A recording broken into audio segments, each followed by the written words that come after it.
बाटो चाहिँ यसरी त्यो चाहिँ फेरि अर्थ होइन, त्यसलाई अर्थ भन्दैन है। किनभने यो भागको न्याय पुस्तक कुरा न्याय पुस्तक त्यो अवसर विपरीत दुनियाँको पनि तपाईँले त्यो बालुकाले पनि दिएको त्यो म आफै होला यदि आफै भनेर दिएको छ या यो दिँदा हुन्छ, तर यो पार्टीले भन्ने दिनु है।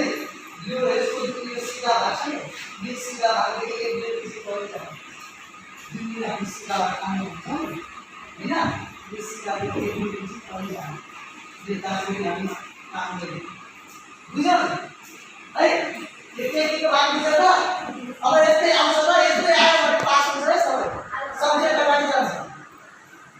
अबको अर्को होमवर्कमा भन्नाले भोलिको होमवर्कमा हामीले शनिबार आइतबार चेक गरिसकेपछि पाना पल्टाउने हो हामी नेक्स्टमा जानु ला हाम्रो आइतबारको टेक्स्टमा मात्र छ है।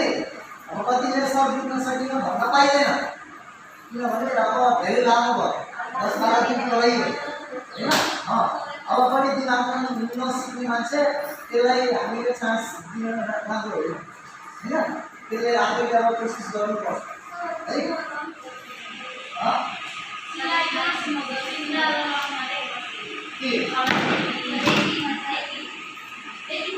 मैले लगाउँछु नि अहिले बुझाउँछु नि, अहिले बुझाउ यो चाहिँ सिकाएको छु मैले लगाउन पाउँछु सुन छैन यही म बुझाउँछु होइन। सबैले बुझ्दैछ नि होइन, बुझ्नु होला है। समय हामीसँग भोलिसम्म मात्र छ। आइतबारको बाटो चाहिँ एकचोटि फेरि बुझाइदिनु भयो, त्यसरी त्यसलाई चेक गरेर त्यो आइतबार त्यहाँ सोमबारले हाम्रो नेक्स्टमा बाटो जान्छ है होइन। आइतबार त यो काम दिने हो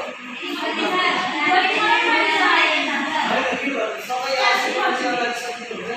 अगाडि हाम्रो फेरि 3 दिनमा सिकिन्छ है। यो सब बुझिसकेपछि यस्तो 10 दिन बाद है होइन 10 दिन 12 दिन किन जाँदैन भने पहिला सब्जेक्ट पनि काकीको भाग आइहाल्छ सबै।